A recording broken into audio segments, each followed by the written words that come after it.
We're going to take a look at Tokugawa Japan. So let's take a look then at the Tokugawa shogunate and how it unites Japan. This takes place around 1600, and what happened was Tokugawa Ieyasu defeated his rivals at the Battle of Shikigara. So Tokugawa Ieyasu is the man on the horse in the bottom of this picture, and he would become the shogun of Japan. And on the right hand side here you can see a battle picture of the Battle of Shikigara. That Shikigara is the name of the place where the battle actually occurred. Now, what I want you to understand before we move on is the idea of what Tokugawa means. Tokugawa is the family name of Tokugawa Ieyasu. It's like his last name, just it comes first in this case. So the other term that you need to know is what is a shogunate. A shogun, as we know, is that military governor general who holds all the power in Japan. Remember, the emperor's a figurehead, the shogun has all the real power. So a shogunate is basically like saying a king with his kingdom. So shogunate is like a shogun with his shogunate. Basically means the same thing. Alright, so his victory actually earned him the loyalty of all the other daimyo throughout Japan. Remember, daimyo were the great lords of Japan, and so once he defeated his enemies, he was able to get all the other daimyo to support him, and that's how he was able to take the title of shogun. So in 1603, Tokugawa Ieyasu became the sole ruler, or shogun, and that became his official title. All right, let's take a look at the 5 steps to order and unity that were applied by the shogun in order to help himself stay in power. All right, number 1, the daimyo were required to live in the capital of Edo every other year. So what he did is he made the daimyo, the great landholders, had to come to Edo, spend a year, then they could go back home for a year, but then they had to come back the next year. This is very different than what Charlemagne did in Europe. Remember, Charlemagne traveled a lot to keep an eye on his lords, but in this case, the shogun stays in Edo and makes the daimyo come to him. All right, number 2, the wives and children of the daimyo would remain in Edo full time. And this is important because the daimyo, who would go back every other year to his own fiefdom, his own little land grant, basically he could do what he wanted. But he couldn't be disloyal and maybe plot against the shogun because his wife and children were back in Edo, the capital, where the shogun was located. So essentially the wives and children of the daimyo were full-time hostages that stayed in Edo all the time, and the shogun had control over them to ensure that the daimyo weren't plotting to get rid of him. Number 3, the shogun forbade the daimyo to repair castles without the shogun's permission. So again, if you were fixing your castle or repairing your castle, it would only be because you were trying perhaps to prepare yourself for some kind of a siege or a fight. Well, the only person to fight at that time would have been the shogun. So if you were making a small repair, he probably would approve it. But if you were building new moats and new walls, you would not be building those unless you were up to sort of planning to get attacked or do some attacking yourself. So that's the way the shogun could keep an eye on what the daimyo were up to. Number 4, no daimyo marriages without the shogun's permission. So in this case, the shogun basically arranged marriages amongst people. So what he didn't want was 2 daimyo families that lived nearby allowing their children to get married to each other, because that would then make them loyal to this one big family.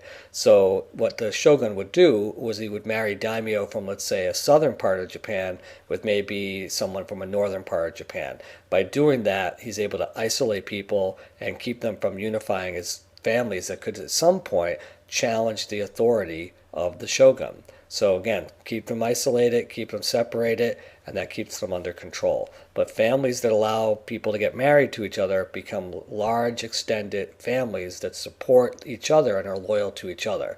But they need to be loyal to the shogun if the shogun's going to stay in power. That's why he arranges the marriages. Also, there was a rigid social order with a strict moral code. Remember, if we look at the samurai, the daimyo, and even the shogun himself, they were at the top of the chart in our hierarchical chart. They were the top 10% of the population. But they had certain dress that they had to wear. They had their swords that they had to carry. They also had to live by Bushido, whereas common people had a set of different rules that they had to adhere to. So there was very strict moral code, Bushido, that everybody had to live by. And so essentially everybody had to stick to the rules. All right, we're going to take a look at this map of Japan.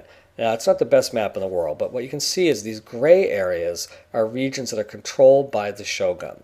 And then these striped areas, the stripes are hard to see, are regions that are controlled by the outside daimyos. So these are daimyos that literally control their own territory, whereas the gray areas are land that's directly controlled by the shogun. We can also see that there are major roads here, like the Tokaido Road, which is this black line that you see right here that goes from Kyoto all the way to Edo. Edo was the capital of the shogun, and Kyoto was the actual capital of the emperor. There are also additional highways and roads. You can see the smaller black lines across the map. And then, of course, there's the Kanto Plain on the key here, which is this diagonally striped area, which is where Edo is located, and it's the flattest part of Japan, if you remember from looking at our topographic maps earlier. All right, so what's going on with this map? First of all, the shogunate capital of Edo was located in the rich fertile land of the Kanto Plain. So in this case, what the shogun does is he controls the best land. It's the flattest land, but it's also the most agriculturally productive land. Over here, the shogun or his vassals directly under him control the largest, most productive regions. So a lot of that gray area that you see on the map is the best land. It's probably the land that has the most fertile land and the most resources. And so the shogun directly controls it. Now, Tokugawa also consolidated power in strategic locations by giving control of the cities of Wakayama, Nagoya, and Mito to 3 of his sons. So these other cities that we see located on the map were important places, but his sons controlled them. He kept it in the family. And then finally, a system of highways bound the shogun's region together. The most important of these highways was the Tokaido, or the Eastern Sea Route. So Tokaido Road, or the Tokaido, means the Eastern Sea Route. Let's move on to the topic of exploration, because in the early 1500s, the Portuguese established trading posts throughout Asia. And of course, they were also looking for spices and silks, the same sorts of things that Columbus was looking for. But in this case, they actually made it as far east as China and close to Japan. Actually, in the early 1600s, the Dutch would drive the Portuguese out. So the Portuguese were the first ones to show up in Japan in the 1500s, and then the Dutch would move in the 1600s and dislocate the Portuguese. And Europeans would sail further east to Japan in search of more trade. So many other Europeans were also looking for that access to trade as well. Now, in terms of isolation, we know that in 1638, Japan instituted what was called a closed country policy. They basically closed the country off. Remember, it's an archipelago, and because it's surrounded by water, they could very easily isolate themselves. So in 1638, basically Japan remained isolated from Europe for over 200 years, with one exception. This island right here was actually given to the Dutch. And they didn't mind if the Dutch lived there because it was a man-made island. And because it was man-made, they didn't really consider it part of Japan. And the Dutch were allowed to live there, and the Dutch had control over all trade that came in and out of Japan. Now, closing the door, Tokugawa isolation. Japan outlawed Christianity in 1612. Basically, Christianity was starting to spread, and the shogun saw that as a threat to his own power. So no more Christianity, 1612, Christians were outlawed.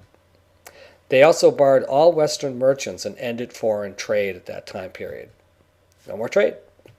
All right, and then they forbid Japanese to travel abroad. So Japanese weren't even allowed to leave Japan, and if they did and came back, they could be put to death for having violated that rule. So no traveling abroad. All right, they also outlawed building large ships. So in order to stop trade, no big ships. Keep everything local. So, reasons why Japan would do this. Why would they close the door? First of all, they had learned how Spain had seized the Philippines. And keep in mind, the Philippines is an archipelago. Japan is also an archipelago. So they basically realized that if Spain could take the Philippines, then European powers might also attempt to take Japan someday as well. So that was one of the reasons why they decided to close themselves off. Also, the newcomers were seen as an invading force. Again, Europeans usually showed up armed with armed ships, and they weren't always seen as friendly traders, although there were traders with them. They also brought arms with them too. They also disliked the competition amongst Christian missionaries. For instance, Protestants versus Catholics. You have to remember, this was sort of at the beginning of the Protestant Reformation, and then back in Europe, Protestants and Catholics were killing each other over religion. And so when many of the missionaries would show up in Japan, some of them were Protestants, some were Catholics, and they were basically bringing that same struggle that was going on in Europe into Japan. And the shogun saw this as a destabilizing force. So he thought it was best to just ban Christianity so that they would stop this sort of fighting amongst the Protestants and Catholics in Japan. Again, the shogun distrusted the Christian loyalty to the Pope for Roman Catholics. Basically, you can only have one emperor, and as far as the shogun was concerned, you had to be loyal to the shogun. You couldn't be loyal to the Pope. The Pope was far away, very far away from Japan, and the shogun was in his own country. So basically, this is one of the reasons why he closed the door. You can't be loyal to two emperors. There can only be one sun in the sky. The end of the Tokugawa era basically starts with the arrival of the American Admiral Perry. He basically, quote-unquote, opens Japan in 1853. At least that's the American view of things. The Japanese may basically say that they were all ready to open. But by 1853, Admiral Perry shows up. He shows up in these very large black ships. They're steam-powered. The Japanese had never seen anything like it. They had never seen the technology like steam power or the weapons or the size of these ships. And they were really sort of dumbfounded by what they saw. And what we find is that the Tokugawa shogunate is going to fall by 1867. Between 1853 and 1867, the feudal era in Japan essentially comes to an end. Now, I want you to think about this because Japan's feudal period ends in 1867, which is not too far off from our own American Civil War. And although Japan, let's say in the 1860s, still had samurai, they were carrying around swords, they're still living by a code of Bushido, think about it. In less than 100 years, right, 1945, the Japanese will have aircraft carriers and airplanes and will actually attack Pearl Harbor at the start of World War II. So that's something to think about. In less than 100 years, Japan went from a feudal society to basically being a modern, industrialized society with airplanes and aircraft carriers.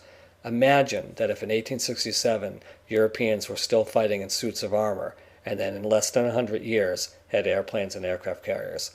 Didn't happen. So what's interesting is that this shows you the idea that with selective borrowing in Japan was really important. Not only could they borrow new ideas, but they could adopt and adapt those ideas very quickly. And Japanese society is still good at that. They change and adapt very easily. They did it then, they can still do it today.